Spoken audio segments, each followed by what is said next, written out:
নমস্কার বন্ধুরা, তোমরা দেখছো তোমাদের YouTube channel study knowledge academy. একটা ইম্পর্টেন্ট আপডেট, সেটা হলো গ্রুপ সি এবং গ্রুপ ডি ফর বোথ কেসের ক্ষেত্রে এটার ওএমআর দেখা পুরোপুরিভাবে কমপ্লিট। ওএমআর যে ওএমআর স্ক্যান কিন্তু সেইটা দেখা কিন্তু কমপ্লিট হয়ে গেছে। এবার দেখো ওএমআর, আমি এবার দেখছি ওএমআর স্ক্যান্ড, এটা কিন্তু অলরেডি কমপ্লিট হয়ে গেছে। এবার তোমাদের কি আনসার কি আসতে পারে, আনসার কিন্তু অলরেডি প্রকাশিত হয়ে গেছে। স্কোর কার্ড প্রকাশিত হতে পারে এই আগামী সপ্তাহের মধ্যে, ঠিক আছে, 1 থেকে 2 সপ্তাহের মধ্যে। জানো যে ভোট 23 তারিখ থেকে ভোট, আমার মনে হয় পার্টিকুলারলি ভোটের পর, ঠিক আছে, এই 23 থেকে 29 ভোট, এই ভোটের পরেই আশা করি তোমাদের স্কোর কার্ড প্রকাশিত হবে। এবার স্কোর কার্ড যে প্রকাশিত হবে, ঠিক আছে, গ্রুপ সি এবং গ্রুপ ডি, ঠিক আছে, গ্রুপ সি গ্রুপ ডি দুটো ক্ষেত্রে এটা কিন্তু স্কোর কার্ড প্রকাশিত হবে, ঠিক আছে, এই স্কোর কার্ড প্রকাশিত হবে। এবার স্কোর কার্ডের বিষয়টা কি দেখো, ওএমআর স্ক্যান এটা দেখা কিন্তু পুরোপুরিভাবে কমপ্লিট। এবারে স্কোর কার্ড কিন্তু রেজাল্ট নয়, রেজাল্ট এবং স্কোর কার্ড টোটালি আলাদা বিষয়, ঠিক আছে, এটা আমি তোমাদের সামনে জানিয়ে দেবো। সমস্ত কিছু আলোচনা করবো আজকের ভিডিওর মাধ্যমে। কাজে ভিডিওটা অত্যন্ত স্কিপ না করে শেষ পর্যন্ত দেখো, কথাগুলো মন দিয়ে শুনো, আশা করছি একটু হলে উপকার আসবে। ভিডিও শুরু করার প্রথমে এবার রিকোয়েস্ট, তোমার ভিডিও দেখছো লাইক করো, চ্যানেলটা তাহলে সাবস্ক্রাইব করে দিও, আর টেলিগ্রাম চ্যানেলে অবশ্যই যুক্ত থেকো।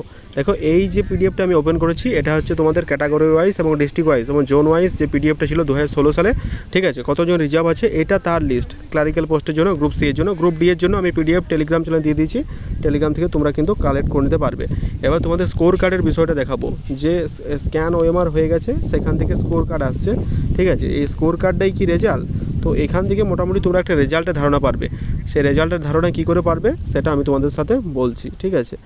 তো আজকের ভিডিওটা শেষ অবধি দেখো। তার আগে 1 সেকেন্ড, যে গ্রুপ সি তার সাথে হচ্ছে গ্রুপ ডি, গ্রুপ সি আর গ্রুপ ডি, এটা হচ্ছে ওএমআর দিয়ে দিলাম, ওএমআর, ঠিক আছে, ওএমআর সুন্দরভাবে লিখে দিলাম। তো তোমাদের সামনে বিষয়টা বলছি, দেখো যেটা বলছি সেটা হচ্ছে স্কোর কার্ড এবং রেজাল্ট, এই দুটো বিষয় কিন্তু একই নয়।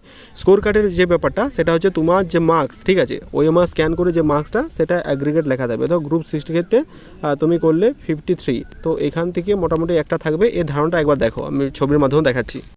এই যে একটা ছবি তোমাদের সামনে তুলে ধরেছি, এটা কালেক্টেড ছবি। এখানে কি বলা হয়েছে দেখো, এটা এআই জেনারেটেড ছবি, যে West Bengal board of service commission group CD examination score card.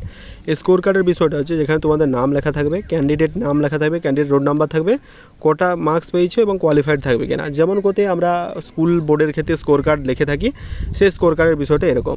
এবার অনেক এসএসসি যে গ্রুপ সি এবং ডি, এবারে অনেক কিন্তু তোমাদের কিন্তু ওএমআর কিন্তু ক্যান্সেল হয়েছে।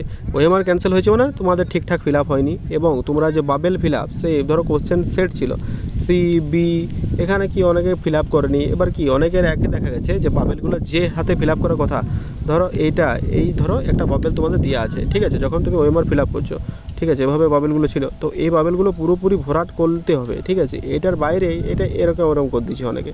তো এইটার ক্ষেত্রেও ওইখানে কিন্তু স্পষ্টত লেখা ছিল। আবার অনেকে ধরো আরেকটা বলি, যে ধরো 1 দাগের উত্তর সেটা হচ্ছে বাবেলে এরকম ফিল আপ করছে সি হবে, তো সেটাকে এরকম কেটে দিয়েছে, তারপরে আবার সেটাকে আবার অন্য একটা বাবেল কিন্তু ভরাট করেছে। তো এটা প্রথমে কিন্তু তাদের ক্যান্সেল হয়ে গেল। এই যখনই একটা পেন থ্রু হলো, ঠিক আছে, ধরো একটা বাবেল রয়েছে, ঠিক আছে, এটা তুমি অলরেডি ফিল আপ করেছো, কিন্তু তোমার মনে হয়েছে এই উত্তরটা ঠিক নয়, এই পাশেরটা ঠিক, ঠিক আছে, তো তুমি এইভাবে বাবেল ফিল আপ করলে, তো প্রথমেই কিন্তু এটা ভুল হয়ে গেল। এই বিষয়টা কিন্তু মাথায় রাখতে হবে, ঠিক আছে। তো বাকি রেজাল্টের আপডেট যে টাইমে দেওয়া হচ্ছে সেই টাইমে আপডেট আসবে, ঠিক আছে। স্কোর কার্ডের বিষয়টা তোমাদের ভোটের পরে, মানে 23 থেকে 29 পর, ঠিক আছে, এপ্রিল মে মাসে তোমরা দেখতে পাবে। মে মাসের 3 তারিখে রেজাল্ট, ঠিক আছে, 8 তারিখে মাধ্যমিকের রেজাল্ট, কিন্তু তার আগে তোমরা স্কোর কার্ড আশা করছি তাদের অফিসিয়াল ওয়েবসাইটে প্রকাশ করবে এসএসসি তরফ থেকে, এমনই একটা মিটিং জানা গেছে, ঠিক আছে। বাকি সমস্ত আপডেট আমি টেলিগ্রাম চ্যানেলে দিয়ে দেবো, কিন্তু ওএমআর রিজেক্টের কারণগুলো, মেন কারণগুলো সেটা আমি তোমাদের সামনে তুলে ধরলাম, যে এই কারণে ওএমআর তোমাদের ক্যান্সেল হয়েছে, ঠিক আছে। বাকি বিস্তারিত ভিডিও আসছে তোমাদের সামনে, ততক্ষণ অবধি ভালো থেকো, সুস্থ থেকো, আমাদের ইউটিউব চ্যানেলে যুক্ত থেকো, টেলিগ্রাম চ্যানেলে অবশ্যই যুক্ত থেকো। Wish you all the best, thank you very much.